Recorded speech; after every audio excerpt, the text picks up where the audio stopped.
Om Vim Namo Loe Sabba Paunam Om Vim Namo Arhantam Om Vim Namo Siddhanam Om Vim Namo Ayanam Om Vim Namo Suvadhanam Om Vim Namo Loe Sabba Paunam Om Vim Namo Arhantam Om Vim Namo Siddhanam Om Vim Namo Ayanam Om Vim Namo Suvadhanam Om Vim Namo Loe Sabba Sahuram Eso Pantanaparo Sarvamatunamatam Mangalam Vikasam Paramam Bhavamangalam Paramam Bhavamangalam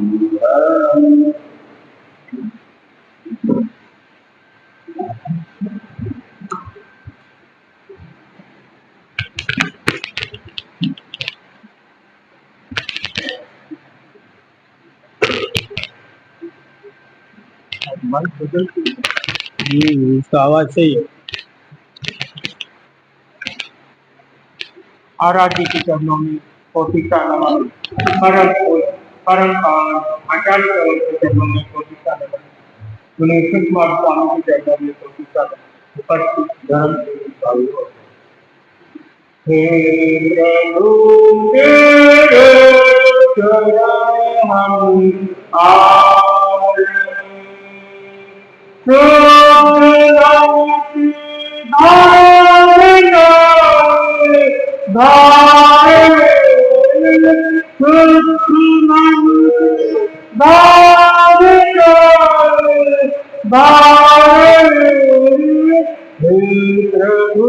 तेरे चरण हम आए।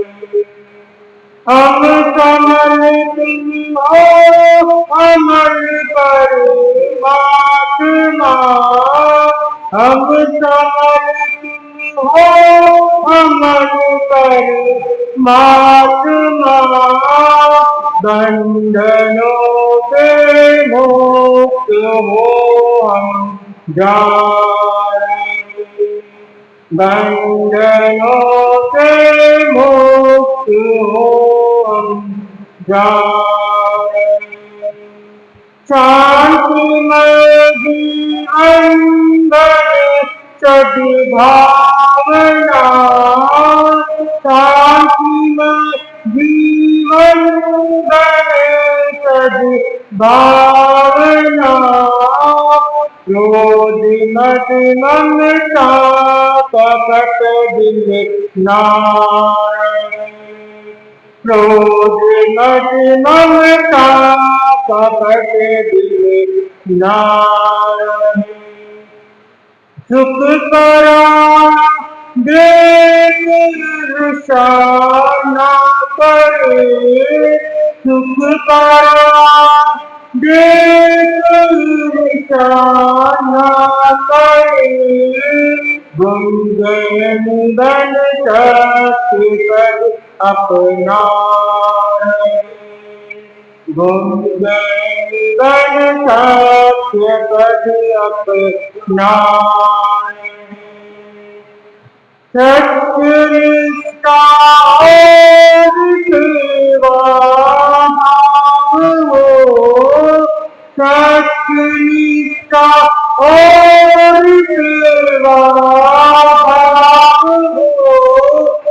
सतगुरु उपकार को हम गाए, सतगुरु उपकार को हम गाए।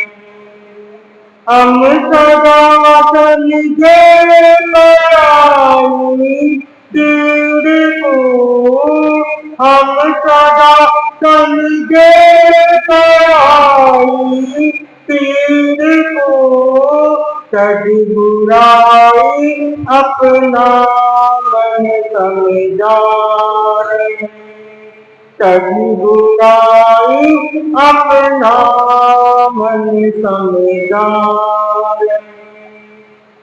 आत्मविजया बल के संगे हम गए, आत्मविजया बल के संगे हम गए, मेरी करुणा प्रेम की गंगा गए, मेरी करुणा प्रेम की गंगा गए।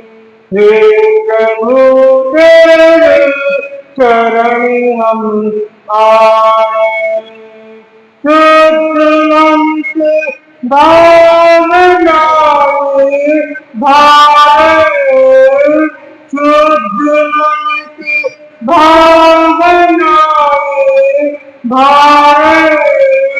हे प्रभु तेरे चरण हम आए, हे प्रभु तेरे चरण हम आए।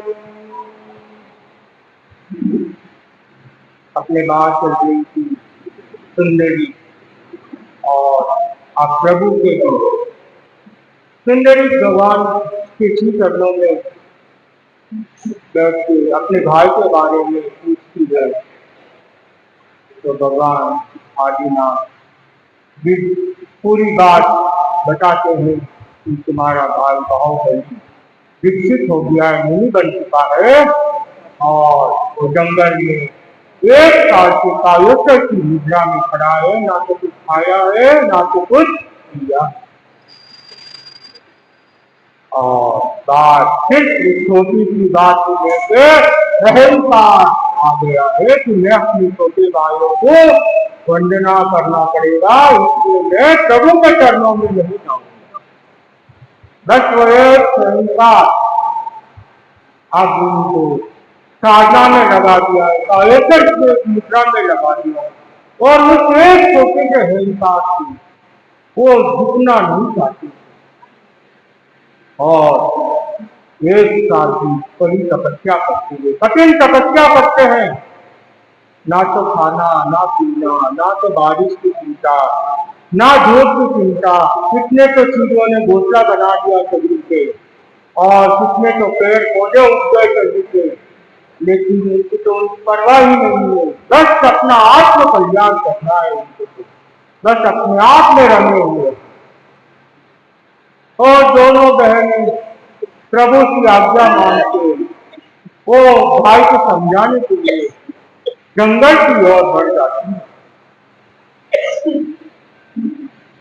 बड़ा बड़ा जंगल, इतना बड़ा जंगल है, वो भाई को ढूंढते ढूंढते वहां पहुंच जाती। जैसे ही बाहुबली की देखती सुंदरी को आश्चर्य हो जाता है, ये क्या है? इतने बड़े जंगल में ऐसे कायोत्तर करके पड़े हैं और इसमें तो चिड़िया ने घोंसला बना दिया है, इतने पेड़ पौधे उग गए हैं, शरीर इतना भर गया है मिट्टी से धूप से और भाई के शरीर का कोई परवाह ही नहीं है और मन में छोटा सा अहंकार लेके जी रही। जब इस शरीर का भी परवाह नहीं है तो उस अहंकार का क्या मतलब?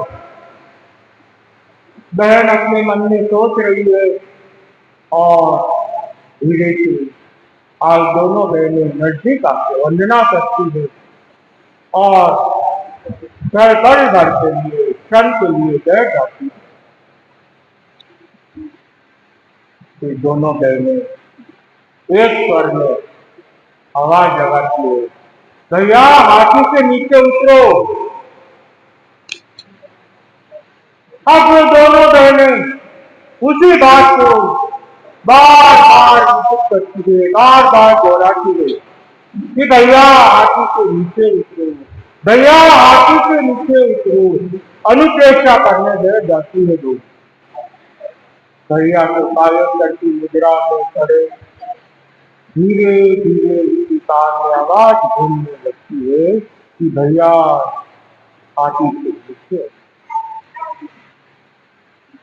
भैया सोच में पड़ जाते हैं, ये तो मेरी बहनों की आवाज है, ये यहाँ कहाँ आ गई है, ये जंगल में। इनको पता कैसे चला मैं यहाँ पे हूँ। अब उसके मन में भी प्रश्न उठने लगते हैं।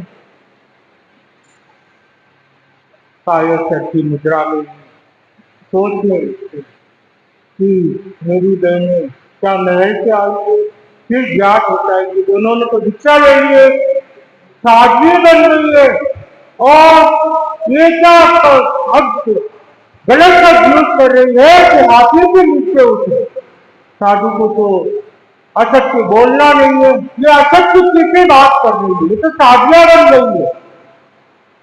अब भैया मन ही मन सोचने लगता है कि ये किससे बात कर रही है कि हाथी के नीचे उतरो, उनको दिखाई नहीं दे रहा है, मैं इस जंगल में खड़ा हूँ और मैं 1 साल से कायोत्सर कर रहा हूँ, मैं कोई हाथी पे नहीं बैठा हूँ, बहने को क्या दिखाई नहीं दे रहा है, क्या बात हो गई। और सत्या बन के असत्य कैसे बात कर रही। अब वो भैया बाहुबली अंदर ही अंदर विचार करने लग जाता है कि बहने ऐसा क्यों कह रही है, भैया ऐसा क्यों कह रही है, बहने मेरी ऐसे क्यों कह रही है। विचारधारा बढ़ती बढ़ती बढ़ती इतनी बढ़ जाती है, उसको दिखाई देने लग जाता है कि मैं तो क्रोध के मारे यहाँ इस हाथी पे बैठा हूँ, मेरे को इस हाथी से नीचे उतरना है। और बहने सही कह रही है कि मेरे को हाथी से नीचे उतरना है। और अब बहनों के सामने देखते हैं और कहते हैं आप दोनों यहाँ, तो सारी घटना बताई जाती है। तो बहनों को कहती है, भाई बाहुबली कहता है तुमने बहुत अच्छा काम किया, मेरे को हाथी से नीचे उतार दिया, मेरे को अहंकार आ गया था कि मेरे दोनों 98 भाइयों को वंदना करनी पड़ेगी, मेरे तो उससे छोटे भाई है, इसीलिए मैं प्रभु के पास नहीं गया, मैं विकसित होकर यही जंगल में कायोत्सर में खड़ा हूँ।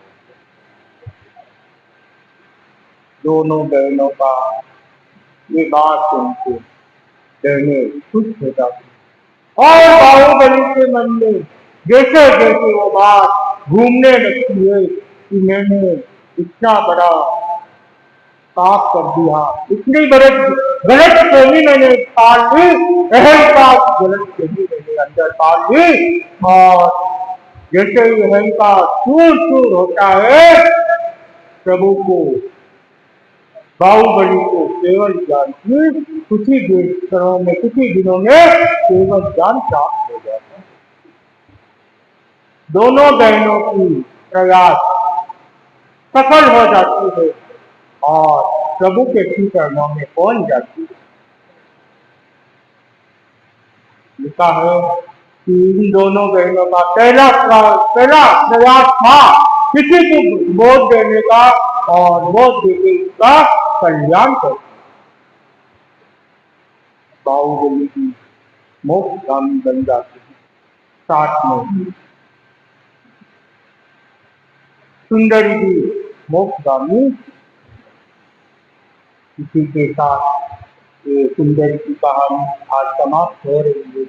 अगर बोलने में कोई आगे किसी ज्यादा बोल दिया हो, कुछ मिला दिया हो, तो समझ भावना करते सुंदरी की आत्मा के प्रति। और अब आगे बढ़ते हुए अपनी कहानी की ओर आज तो समय थोड़ा ज्यादा ही है।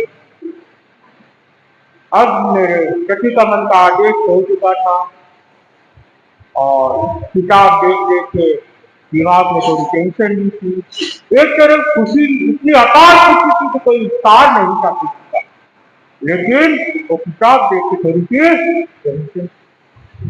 लेकिन जो गुरु के प्रति आस्था थी, तो मेरे को विश्वास था ये 22 पेज की तो किताब है, सीख लूंगा, कोई बड़ी बात थोड़ी है, गुरु की कृपा है अपने पे, फटाफट की।